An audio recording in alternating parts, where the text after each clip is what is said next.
हर हर महादेव। प्रिय दर्शकों, महाशिवरात्रि का पर्व शिव भक्तों के लिए बहुत महत्वपूर्ण होता है। शिव भक्त साल भर इस पवित्र उत्सव की राह देखते हैं। इस दिन समस्त संसार शिवमय हो जाता है। मनुष्य, पशु, पक्षी, दानव, देवता सभी भगवान शिव की भक्ति में तल्लीन हो जाते हैं। और इस साल महाशिवरात्रि 8 मार्च 2024 को है। महाशिवरात्रि के दिन हम सभी शिव जी के मंदिर में जाकर उनकी पूजा आराधना जरूर करते हैं। शिव जी पर नाना प्रकार की वस्तुएं चढ़ाते हैं। दूध, गंगा जल आदि पदार्थों से शिवलिंग का अभिषेक करते हैं ताकि महादेव हमारी मनोकामना को पूर्ण करें और उनका आशीर्वाद हमारे ऊपर सदैव ही बना रहे। महाशिवरात्रि के दिन व्रत का पालन प्रत्येक शिव भक्त को करना चाहिए। इस दिन किए गए व्रत का फल अवश्य ही प्राप्त होता है। महाशिवरात्रि के व्रत के बारे में सभी पुराणों में वर्णन मिलता है। इस दिन व्रत करने वाले व्यक्ति को दिन भर भूखा रहना चाहिए अथवा फलाहार करना चाहिए। इस दिन भूखा रहकर जो भी व्रत का पालन करता है उस पर महादेव की कृपा होती है और उसके सभी दुखों का नाश होता है। महाशिवरात्रि के व्रत का सबसे महत्वपूर्ण नियम यह भी है कि इस दिन मनुष्य को महाशिवरात्रि के व्रत की कथा जरूर सुननी चाहिए। महाशिवरात्रि के व्रत की कथा सुनने पर ही व्रत संपूर्ण होता है। इस व्रत कथा को सुनने मात्र से सभी पापों का नाश होता है और मन की इच्छा पूर्ण हो जाती है। आप भी पूरी श्रद्धा और भक्ति से महाशिवरात्रि की व्रत कथा का श्रवण करें। आज हम आपको पुराणों में वर्णित महाशिवरात्रि की वह महान कथा सुनाने जा रहे हैं जो स्वयं महादेव ने माता पार्वती को सुनाई थी। मित्रों, एक बार माता पार्वती ने भगवान शिव से पूछा, हे प्रभु, ऐसा वह कौन सा श्रेष्ठ तथा सरल व्रत है जिसे करने पर मनुष्य मृत्यु लोक में भी आपकी कृपा को प्राप्त कर सकते हैं और मृत्यु के बाद उस प्राणी के समस्त पाप नष्ट हो जाते, जिस कारण से उसे मोक्ष की प्राप्ति होती है।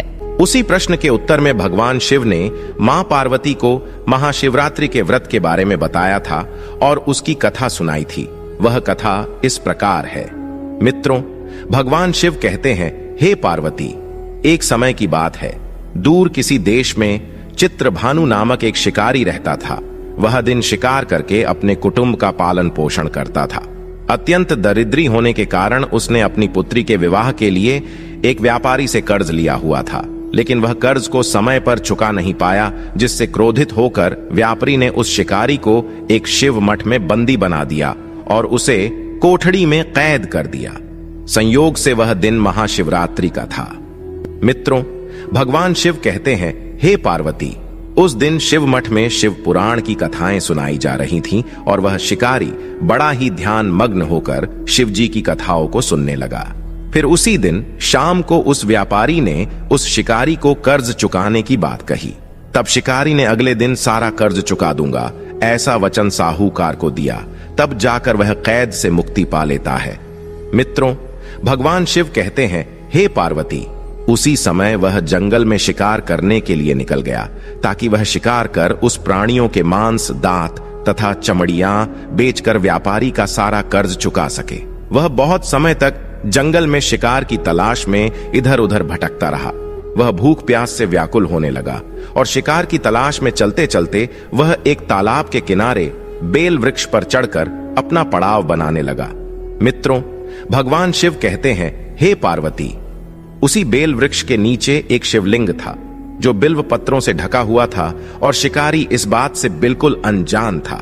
फिर संध्या समय वह शिकारी स्वयं के छिपने के लिए पड़ाव बनाते बनाते उसने जो कुछ उस पेड़ की पत्तियां और टहनियां तोड़कर नीचे गिराई, वे संयोग से उस शिवलिंग पर जा गिरी। शिकार की राह देखता देखता वह बिल्व पेड़ से पत्ते तोड़ तोड़ कर शिवलिंग पर अनजाने में अर्पित करता गया। उसी दिन महाशिवरात्रि का दिन था और वह दिन भर भूखे प्यासे शिकारी का व्रत भी हो गया और शिवलिंग पर बेलपत्र भी चढ़ गए।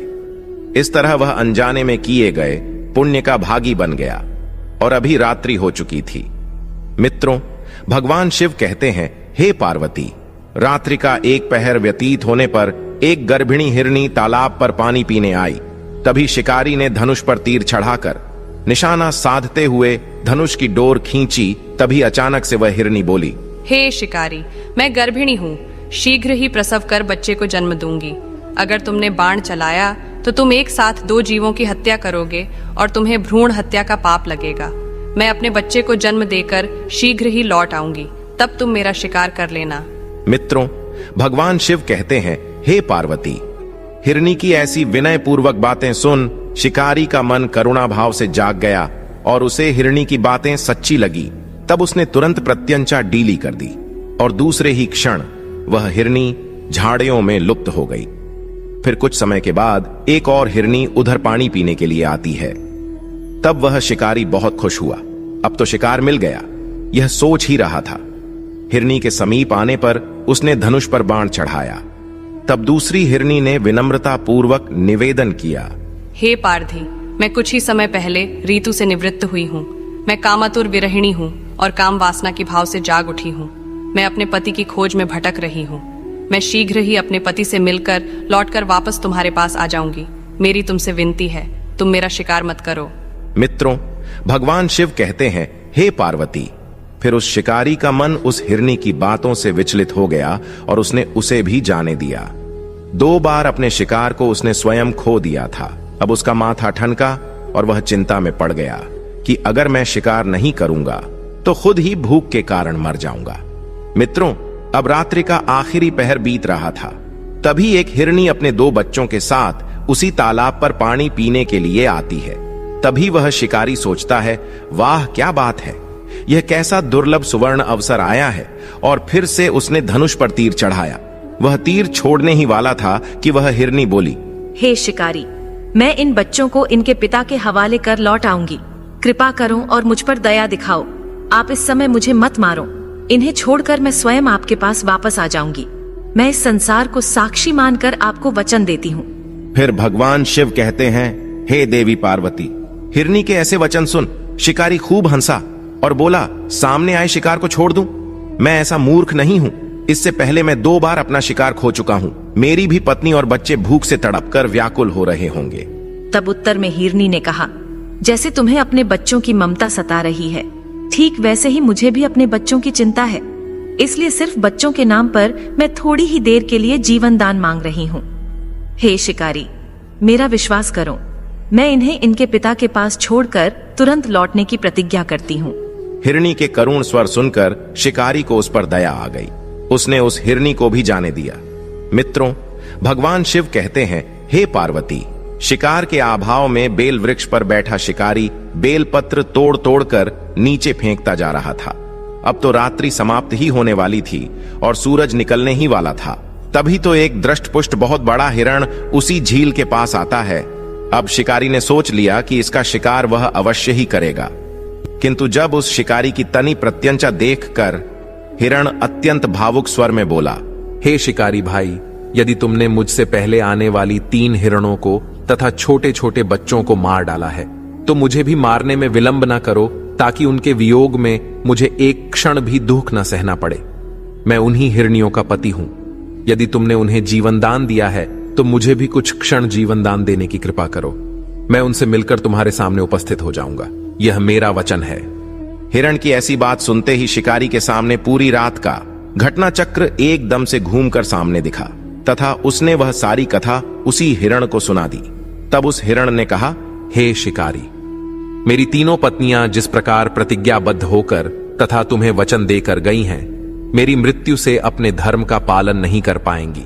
अतः जैसे तुमने उन्हें विश्वास पात्र मानकर छोड़ा है, वैसे ही मुझे भी जाने दो। मैं उन सब के साथ तुम्हारे सामने शीघ्र ही उपस्थित होता हूं। मित्रों, भगवान शिव कहते हैं, हे पार्वती, उपवास, रात्रि जागरण तथा शिवलिंग पर बेलपत्र चढ़ाने से शिकारी का हिंसक हृदय निर्मल हो गया था। उसमें भगवद शक्ति का वास हो गया था। धनुष तथा बाण उसके हाथ से सहज ही छूट गए। भगवान शिव की अनुकंपा से उसका हिंसक हृदय कारुणिक भावों से भर गया। वह अपने अतीत के कर्मों को याद करके पश्चाताप की ज्वाला में जलने लगा। थोड़ी ही देर बाद वह हिरण सह परिवार के साथ शिकारी के सामने उपस्थित हो गया ताकि वह उनका शिकार कर सके।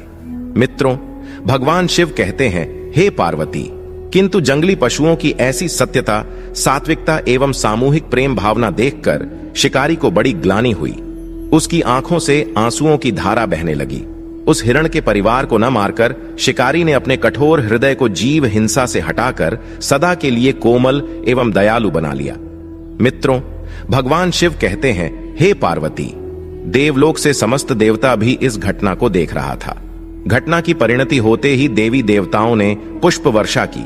उसी समय स्वर्ग से एक दिव्य विमान उस जंगल में उतरता है और वे सभी शिकारी तथा हिरण का परिवार उस दिव्य विमान में देवताओं के साथ बैठकर मोक्ष को प्राप्त हो जाते हैं।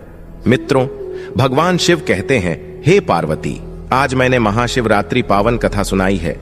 जो भी मनुष्य केवल निर्मल मन से मेरी आराधना करता है, चाहे फिर वह शिकारी भी क्यों ना हो, जो मेरे शरण में आता है, मैं उसे इस चराचर से मुक्ति दिलाता हूं। मित्रों, भगवान शिव कहते हैं, हे पार्वती, जाने अनजाने में जो भी भक्त मेरी शरण में आता है, वह समस्त पापों से मुक्त होकर परम मोक्ष को प्राप्त हो जाता है। मित्रों, इस प्रकार से महादेव ने अपनी लीला से एक शिकारी के हिंसक हृदय को भी प्रेम से भर दिया। इस महान कथा को सुनने मात्र से ही आपके सभी पापों का नाश हो गया है। आपके हृदय में भगवान शिव का वास हो गया है। आपकी अवश्य ही कोई मनोकामना पूर्ण होगी। अगर यह कथा आपको अच्छी लगी तो कमेंट में जरूर बताएं। वीडियो को लाइक करें, परिवार के साथ शेयर करें और कमेंट में हर हर महादेव जरूर लिखें। साथ ही चैनल को सब्सक्राइब करें। आप सभी का धन्यवाद।